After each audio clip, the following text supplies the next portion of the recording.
Hello and welcome to the show, everyone. I'm absolutely delighted to have my guest this time round.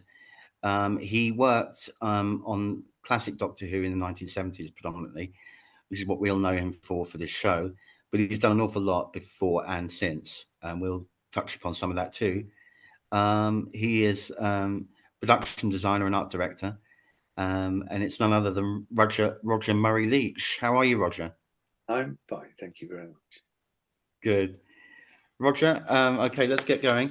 Um, I want to go back a bit to some of the pre Doctor Who to start with. Yeah. Um, but to ask you first, you how did you get into uh, doing production design? Well, and was that your first choice, or did you No, want to go I, in another field? I initially trained to be an architect and up to intermediate. And then for my 21st birthday present, my mother gave me a ticket to Australia. She might have been trying to tell me something, I don't know. And I went out. I worked in practice for a year after intermediate in the UK. Then I went out to Australia, worked in practice there for a year and a half, and I realised that architecture just wasn't for me. It happened that I had friends in the UK who'd worked for the BBC, and when I came back, I said, "Look, that might be interesting." And he said, "Well, I know that they look for holiday relief art department every year. I'll put you in." And I went for an interview, and after 3 months, I hadn't heard anything, so I rang the head of the department and said, "You're just wondering, am I in, or should I start looking elsewhere?" And he said, "Oh, I'm surprised you haven't heard. Can you start tomorrow morning?" And it was as easy as that. Just like Uh, that, yeah. and it took some time to kind of get to grips with what the differences were between designing for building and designing for the screen. Yeah. But in some ways, it helped because I realized that even when you're doing something like Doctor Who or something fantasy, it still has to make sense in people's minds, uh, be it the architecture of the place or the technology of it. It has to make some kind of sense in people's minds. It also has to be able to resonate with people's feelings, which is in a way why when I did start Doctor Who, I felt, well, we'd seen we'd had an awful lot of kind of rather non-realistic, non-believable sets, and I thought I want to go a different way. So the Ark in Space, that was at the time, it was just after, not long after 2001. So I went along that route slightly, and then when it came to the Planet of Evil, for example, where we had the jungle, up to then all we'd seen were either stuff that was shot on location in some woodland somewhere, or sets that were built which again looked a bit cardboardy. And I persuaded the director and producer. I said, "Look, can't we build this? Let's build something that looks like the swamps in the Everglades or wherever, drumming banjos, but actually turn it on its ear. So although people recognize the fear of actually being lost in a swamp, it looks alien." So that's what we did, and happily, I think it worked, and everybody seemed very pleased with it. It did. It really did. I wanted to talk about that a little bit more, obviously, as we go along, and the other ones you did as well. Um, but I was looking at some of the things you did pre Doctor Who, and after the fact, obviously as well. But you did dip your toe in the water of some comedies, and I was looking at some of the goodies in It Ain't Half Hot Mum and things like that. Yeah, indeed. Any particular challenges working on those kind of shows? The biggest challenges of everything you did at the BBC was not having a lot of money, Yeah. and building a set that didn't wobble. Yeah. And at the same time, try to make it realistic. And if I give you a prime example, again, if we go back to the Planet of Evil, I did a little interview voiceover for a reissue of that with Philip Hinchcliffe, and we looked at he pulled out the original budgets, and my total budget for that, which was a week, the set on one stage at Ealing, which we shot on for a week, then 4 weeks in the studio with all the sets that involved. And the total budget was £3,200 and 500 man hours. So, you know, and that included props, that included everything. So that's incredible. Yeah. You know, we didn't, it was very much like Blake Seven later, you know, it was regarded as the weekly show. So whether it was Dixon of Dock Green, Z Cars, or Doctor Who, the budgets kind of pretty much matched. So Philip actually kind of worked some magic with the figures and said, yeah, okay, let's go ahead and we'll build it. But that, even having worked the figures, that was still the amount I was left with. That is amazing. And you had to keep, you know, strictly to that budget, I guess. Was there any kind of overlap you could have a certain amount or not? It really was. No, it was absolutely. Yeah. Look, you were given X and that's what you spent. God almighty, yeah. So what you did with that, you know, with that amount of money and resources is it's staggering in hindsight, isn't it? Really, you know. Mm-hmm. You got that you did that. So you would. It is, but you know what? You'd have to be very inventive, I guess. You know. Well, you do, Frank, and that's actually one of the bonuses. Is in fact you are thrown back on your imagination. You can't solve a problem by just chucking money at it. You had to sort of think of a way around. Yeah, and that's the thing. Without me being controversial or anything, but that's the thing I've noticed with the more modern take on Doctor Who, is that there's an awful lot more money thrown at it. But I don't think I don't think that's the thing that should be that important. I think it should be more creativity and good stories, not CGI everywhere or something like that. Do you know what? The audience are very savvy, and I think most audiences know when they're watching CGI. If it's pure CGI, you can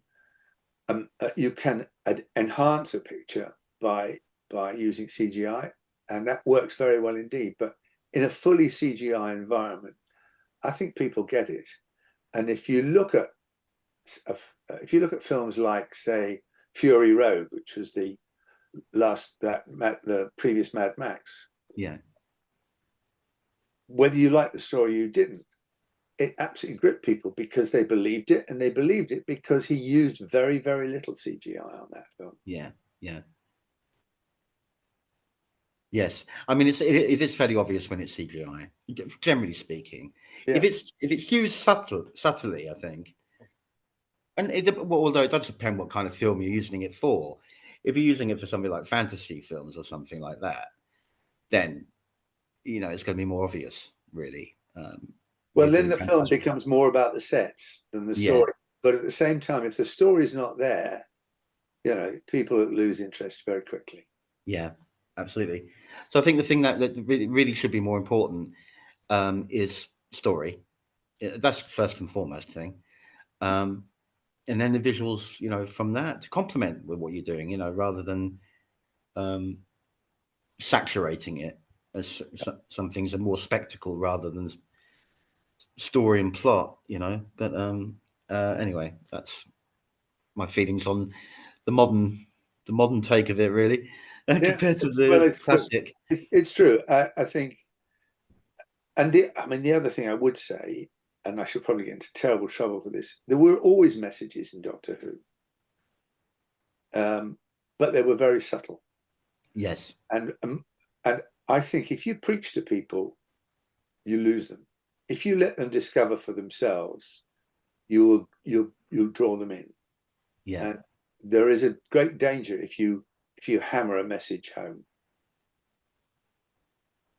I agree. I agree.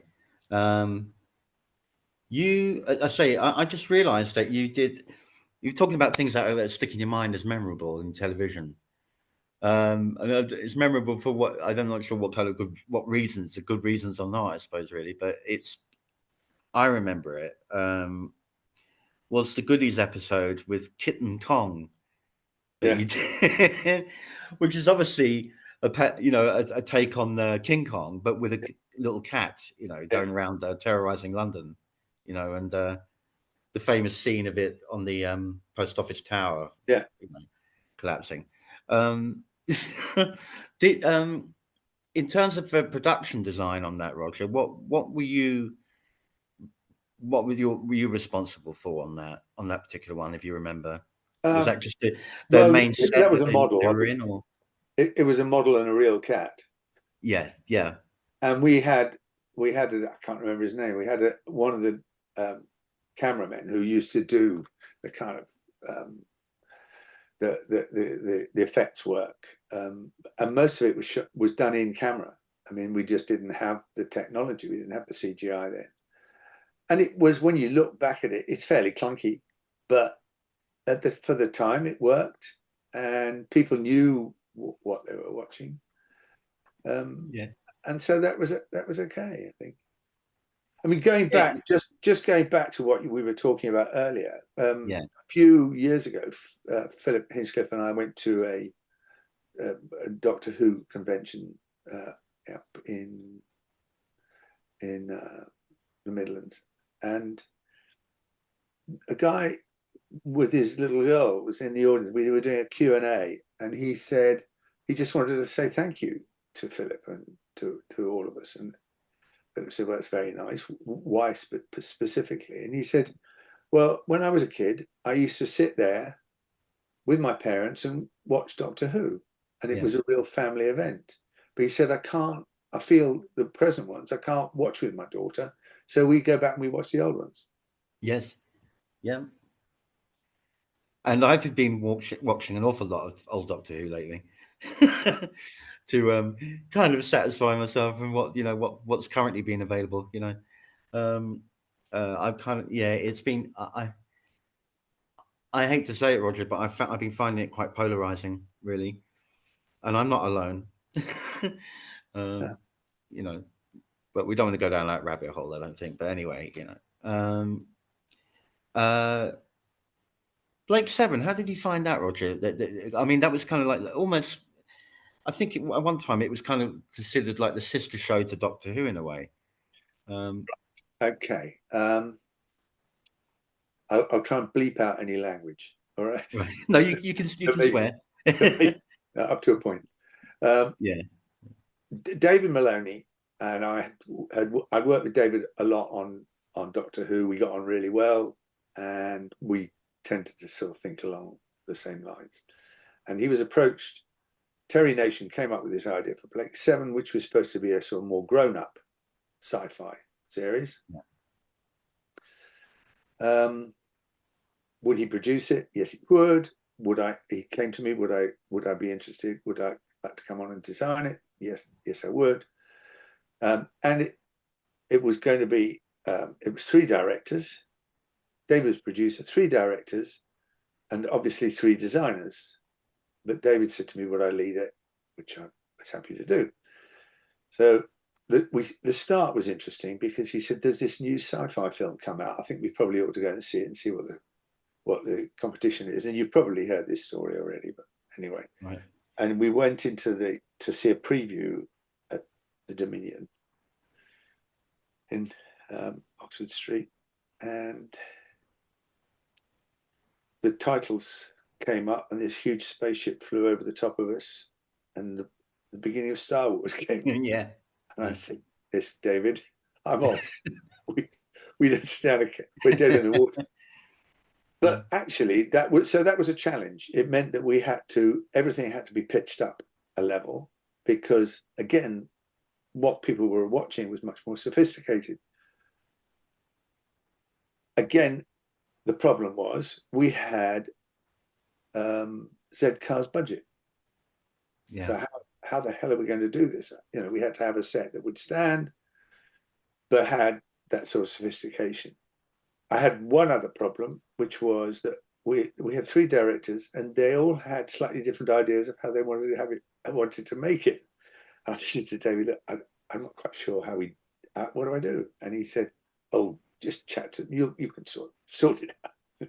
Yeah. So that was a little difficult. In fact, I didn't design the first one on Earth, but I designed this. As you know, I designed the spaceship as well, which caused a little bit of friction with the effects department, because they were used to designing the spaceships. But David said, "Well, you've designed the inside, and have a go at the outside as well," which I did, and he liked it. Yeah. And he said, "Well, we use that," and there was a lot of sucking of teeth from within effects. But anyway, we did it, and that was started. As I say, we had very little money. I realized that probably to get that kind of sophistication, I needed to do a lot of fiberglass work. We had no fiberglass shop at the BBC. We didn't have a plaster shop either, because plaster and the old cameras they're not happy bedfellows.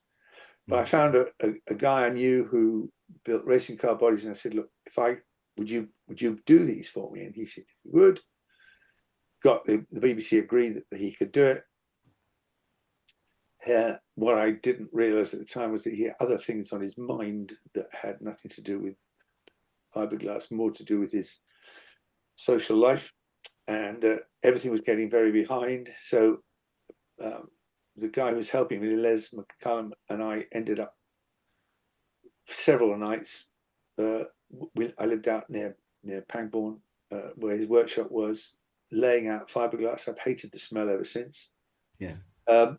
And so we had all that going on, and then the unions hated the set because it was a little bit heavy, although it was on wheels and it wasn't something they were used to handling. So if there was something to put in my way, they would put it in my way, and it was extremely stressful. And to be perfectly honest, did I have fun on it? Not really. No. I had, some of it was great. There were some lovely people on it, but all in all, I was quite happy to see the end of it. Yeah. You did what, 4 episodes of it, I believe. I did. Well, I did all in the first season. You didn't come back. I didn't do any of the others. The other no. 3, yeah. And then I went and did a couple of other things, and I left the BBC. Yeah. Yeah, it was going. I mean, I kind of thought, well, you know, that'll die and sink without trace. Interestingly, many years later, I was at a do, and I bumped into Les, and he said, "I've got something you might be interested in." He said, "I found your original drawing for the Liberator. You're in a skip." And it had coffee stains. Right. Yeah. And he said, "Would you like it?" And I said, "Yeah, why not?" So he gave it to me, and I cleaned it all up and redrew it. And actually, if I move this around, there it is. You can see it up there. There. Oh yes. Right. Yeah. Oh yeah. I can. Yeah. Sort of see it. Yeah. Yeah. Yeah.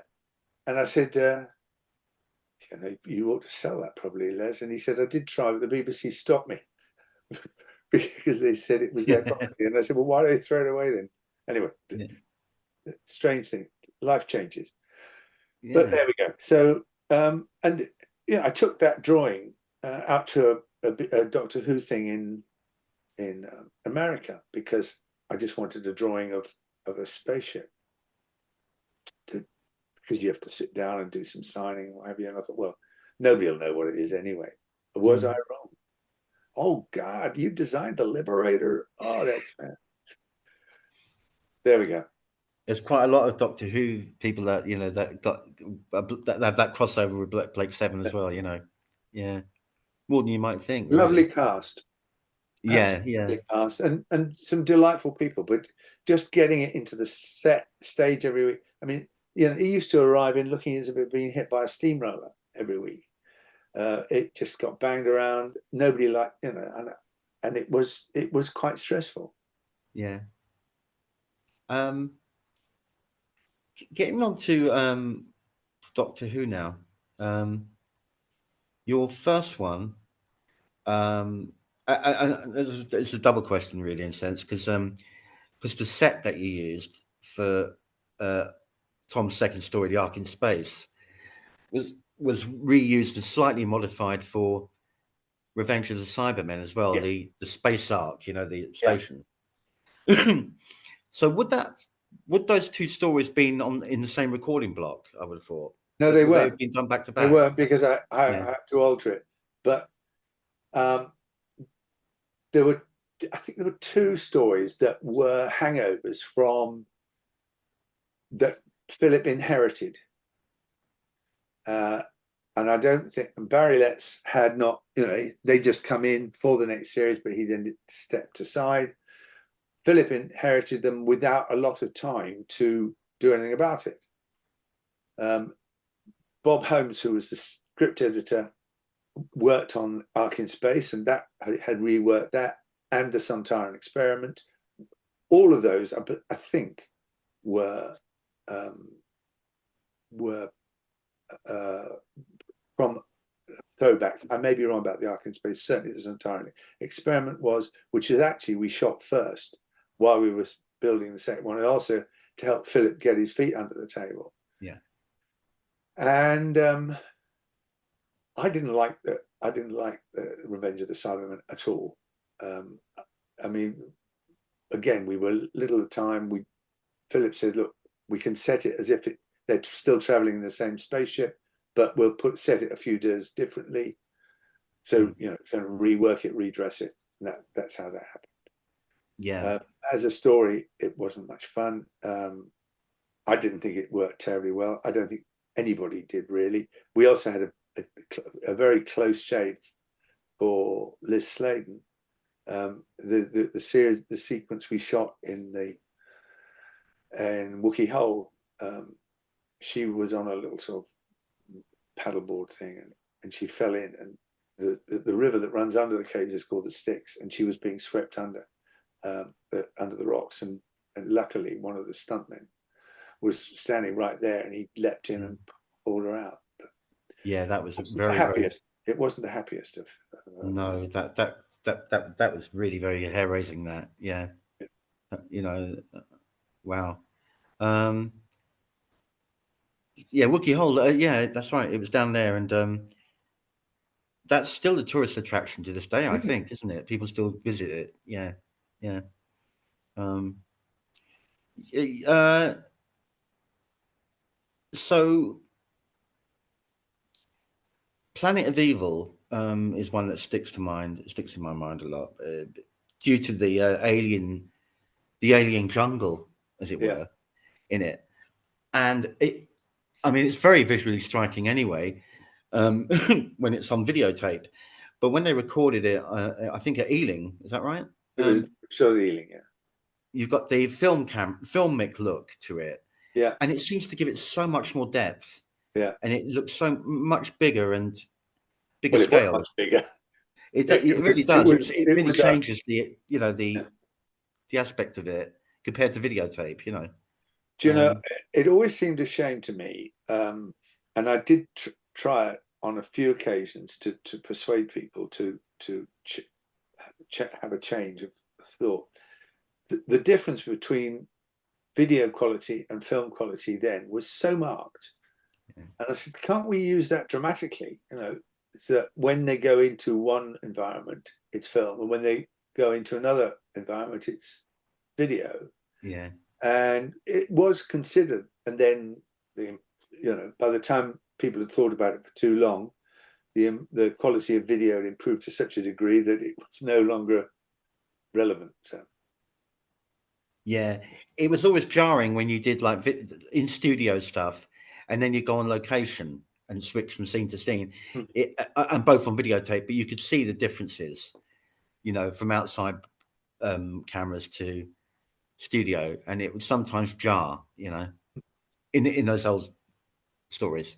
Yeah, But that couldn't be helped. I mean, that's what you had, you know. that was the way it was. Yeah, I mean, Yeah, we did try. It was also quite difficult because, of course, when you're filming, the cameraman is controlling the amount of light that's going onto the celluloid, and it's almost a done deal. Yes, it can be slightly altered in broadcast, whereas in the studios it was different, and a lot of directors had problems because, especially in the early days of color, because down in vision control, which was in the center of the building, they were used to pictures being in a certain way. If you tried to get a lot of blacks into the picture, you know, you'd have the lighting man you know, doing some very moody lighting, and then down in vision control they'd all be twiddling and moving it all up again, yeah, yeah. which caused, you know, I've been there with a few directors have screamed down to stop it. But it's that was that, you know, to be fair, that was the way people had been told that it had to be, and it was the same when we first went into color. We were given BBC color chart that was colors that were acceptable to the cameras. And when it first started, we were all given times that we could play with color. There was a sort of testing period. They'd stick up, they put a couple of the smaller studios aside so that people could learn how to the impacts of color and what it did to pictures.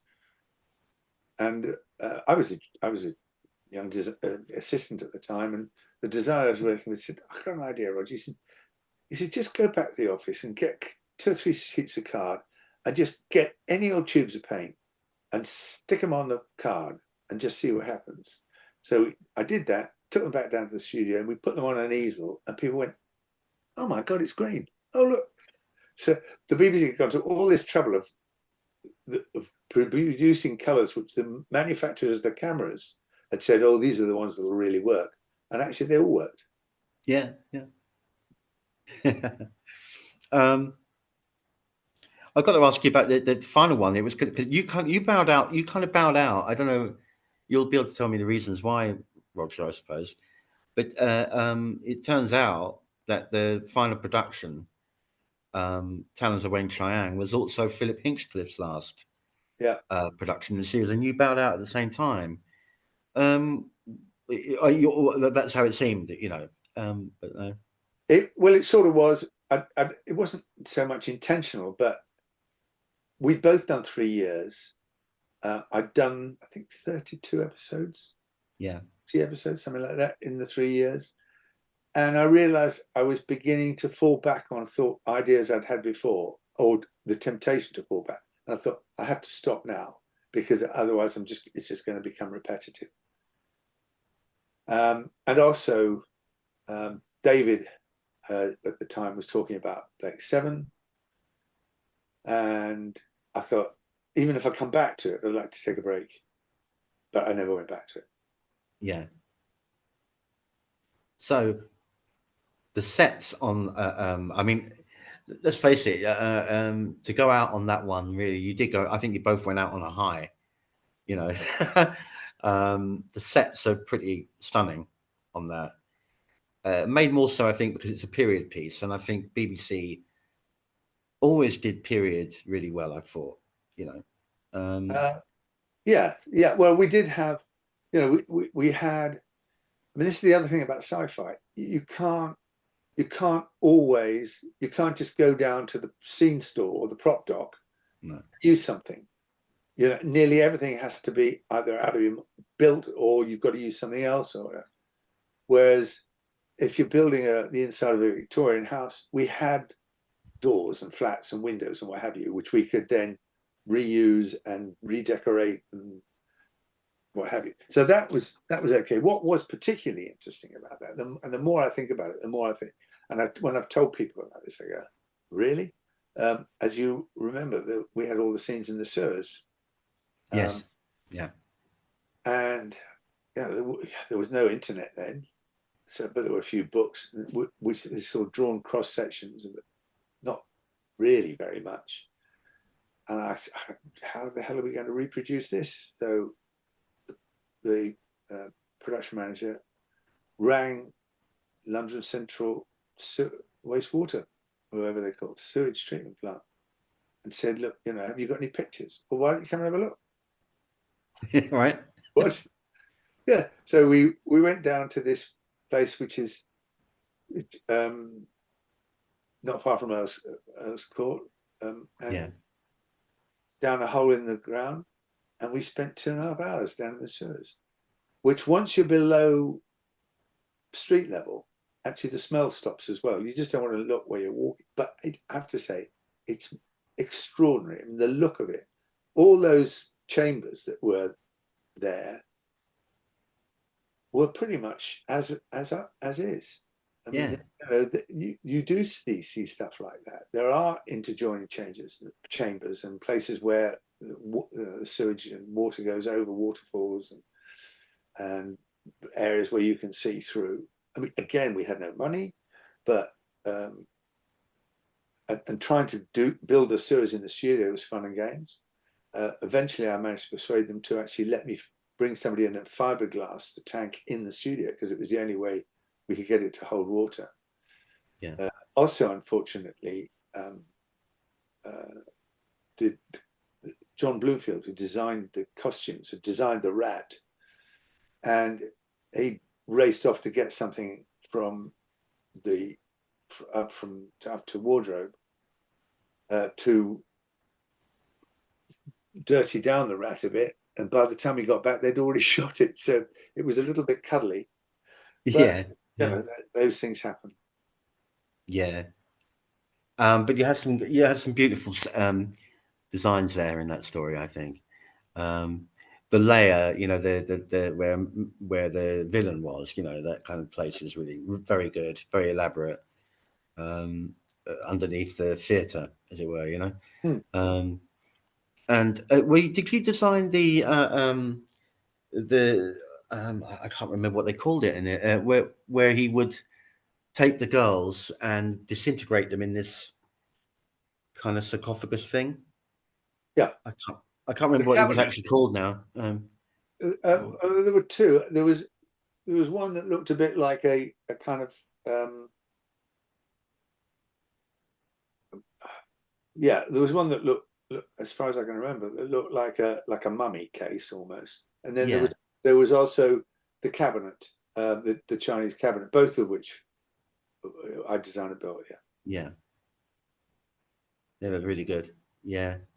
So you have out of all of the ones that you did, Roger, what would you say was the most satisfying one to work on for you? I don't think I could put a finger on it, really. I didn't.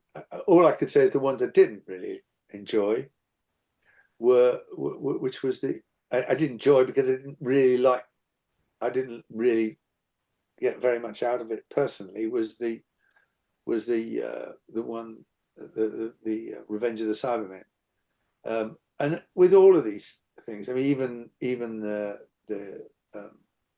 ones set on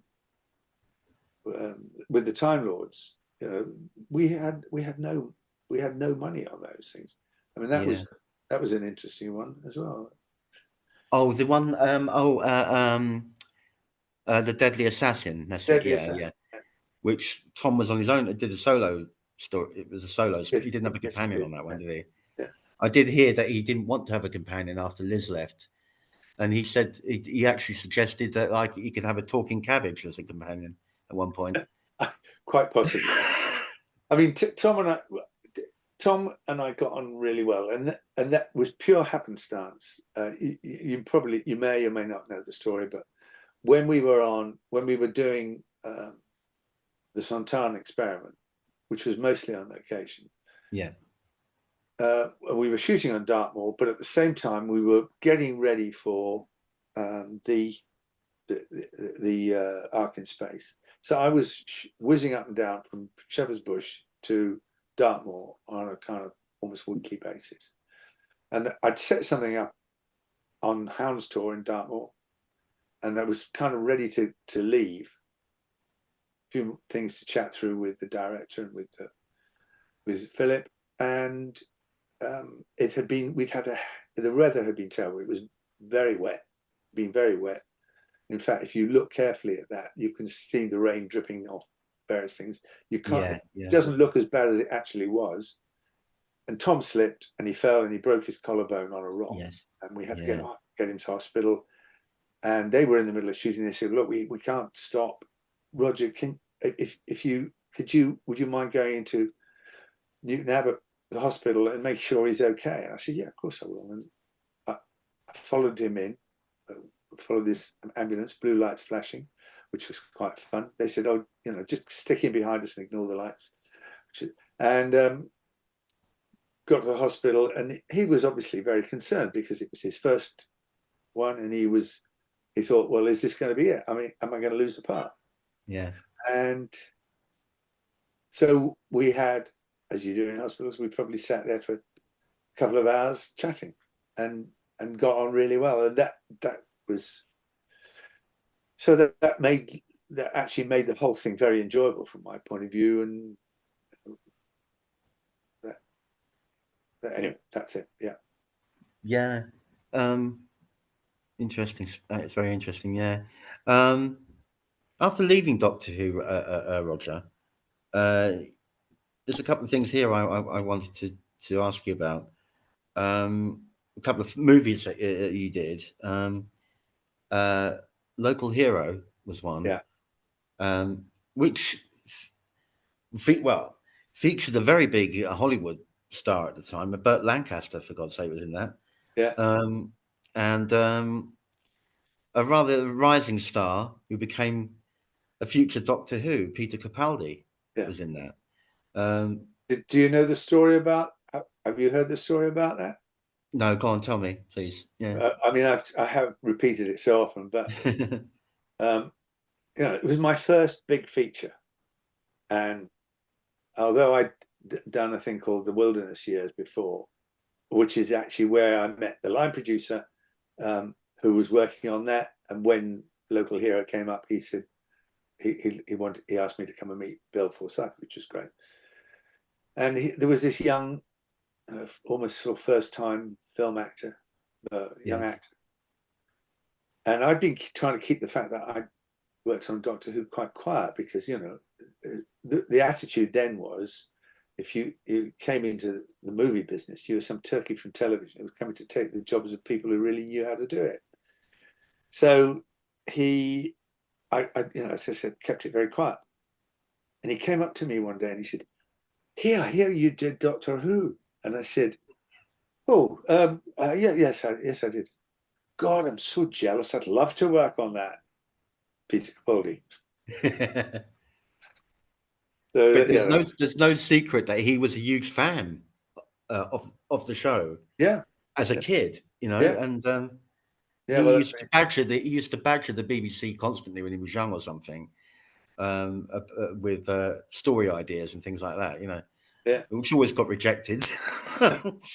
And and he was member of the big fan clubs and all the rest of it. Yeah, so it's no secret that he was very fond of it right from the word go, really. Yeah. Yeah. So to get to actually play the Doctor was a dream come true for him. It was extraordinary. Yeah, it was extraordinary, and he was good. I mean, the whole thing. It was great fun. Like every film, there are always moments when you go, "Oh God, what am I going to do here?" Yeah. Looking back, it was a joy. And many years later, I bumped into David Putnam at a do, and we were chatting, and he said, "Oh God," he said, "If only they were all like Doctor Who, like Local Hero." Local Hero, yeah, yeah. Did you shoot all of it in Scotland? Was it all on location in Scotland? Yeah. Yeah, yeah. Yeah. Yeah, it was. But on both sides of Scotland. Yeah. I mean, we had the recce was interesting. Basically, Ian Smith said to me, "Look, can you just go out and see if you can find the village?" So I started about 100 miles south of Aberdeen in January and drove all the way around the coast to Oban, which was obviously very short days. Yeah. And I came back and I said, well, look, I think I found the village.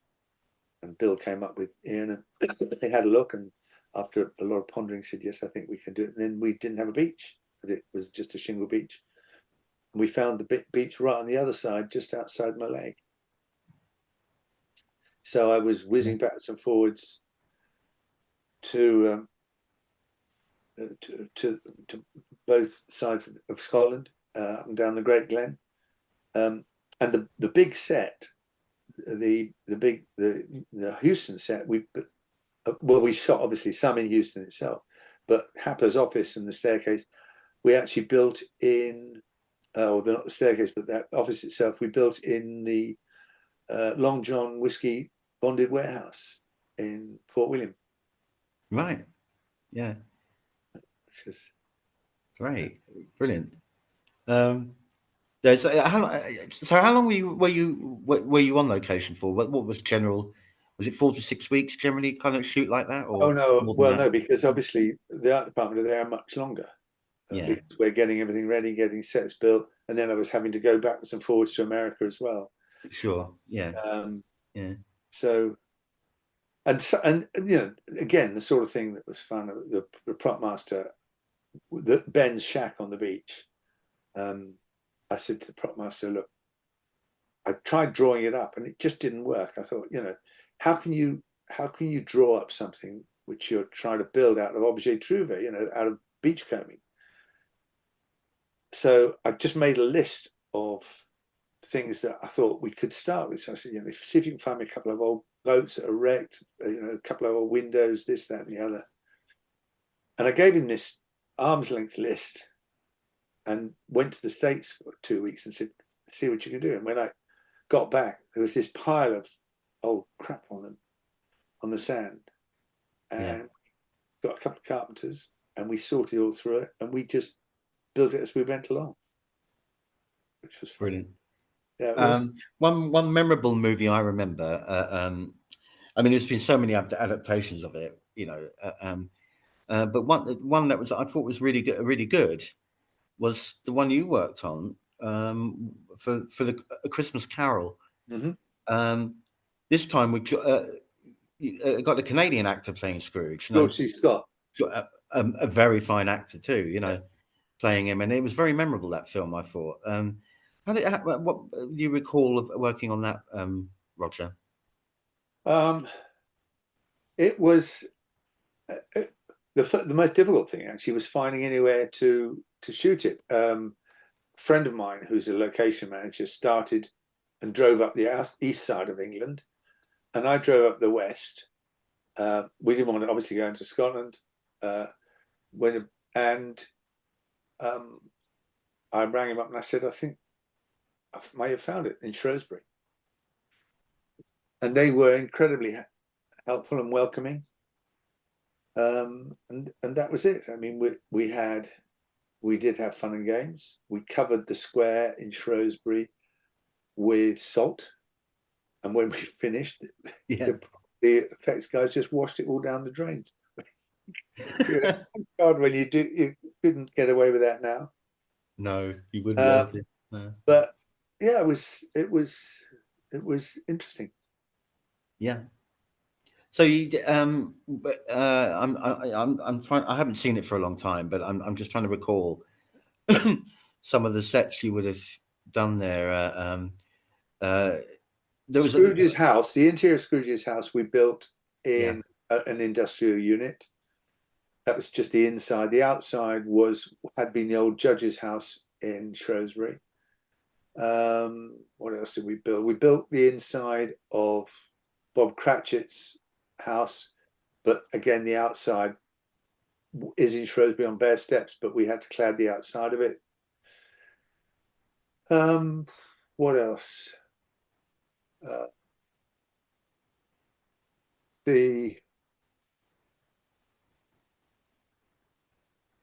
the house that his nephew's house, that was a build. His office was a build. The interior. Oh no, that's wrong. The nephew's house was a real location. Yeah. But the office was a build.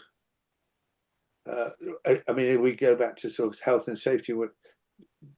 Clive Donner wanted the kids outside skating or sliding down outside what was supposed to be the town hall. So we just laid sheets of hardboard and polystyrene and put water and glycerine on them and let them do it with felt on their shoes. No thought of sort of wearing safety equipment or helmets or anything. It was No. we were allowed to get away with things then. Yeah, health and safety was a different world back then. Yeah, It was, yeah. it really was. Yeah. So another one, Roger, was one of my favourites was A Fish Called Wanda. Yeah. Which had a multicast, a British two Monty Python actors in there, and two American actors.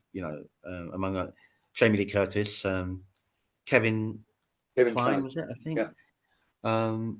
John Cleese and Michael Palin. Yeah. And Michael Palin went through a terrible time in that. He chips up his nose and all sorts of things. I don't know what the hell was going on there, but was that good experience working? Yes, working I mean, on that again, movie? like all pictures, there are moments when you think, I don't want to be here, but Yeah. most of it was fun, and it was great working with Charlie Crichton. And one of the joys of that was I'd already worked with John on Clockwise, and Charlie Crichton had been a really big name director, Hollywood director, and he upset Burt Lancaster slightly when they were doing The Birdman of Alcatraz by suggesting he might have to come down to the set because everybody was waiting and had been yet again waiting for him. Yeah. And he left Hollywood that night with his tail between his legs. And John said, look, although he's done a lot of shooting, it'd be nice for him to really take his time and spend time with you. So we had about 2 months together, just working together, which was great. And John didn't want to work long hours. He didn't want to work weekends. And we came in on budget, on time. Really thanks to being given plenty of prep time, which in the end cost very little because it was just my time. But actually saved in wads at the end. And it was fun. It was fun film. Yeah. So what are you currently doing? Because you are still in working, aren't you, Roger? A bit, yeah. Yeah. I mean, it sounds terribly pompous, but I'm the age I am now. I tend to work on small films because, and the industry's changed a lot, and if I can work with people I like, then that's great. Yeah. And I have a small team that I still work with, and I have a couple of directors I work with, and but I probably don't do more than one thing a year, and then get involved in sort of other projects. I'm working on doing something for the local village at the moment, some project they've got going. Yeah. But I don't want to stop. Why would one want to stop if you've worked on something creative in a creative field? The thought of just walking away from it, doesn't. As long as you're still able to do it, you've got your health and you're able to do it. Whilst fingers, absolutely. Yeah, I'm lucky. Yeah. Then go ahead. Yeah, absolutely. Well, it's been a pleasure speaking with you, Roger. I'm really grateful for your time. All right, good. And well, I hope it works for you. Yeah, thank you very much. And for all those watching, we will hopefully be back soon with another interview with someone connected with Doctor Who, as we have been, throughout this series. So, and until then, guys, take care, and we'll see you all soon. Thank you. All right. Bye.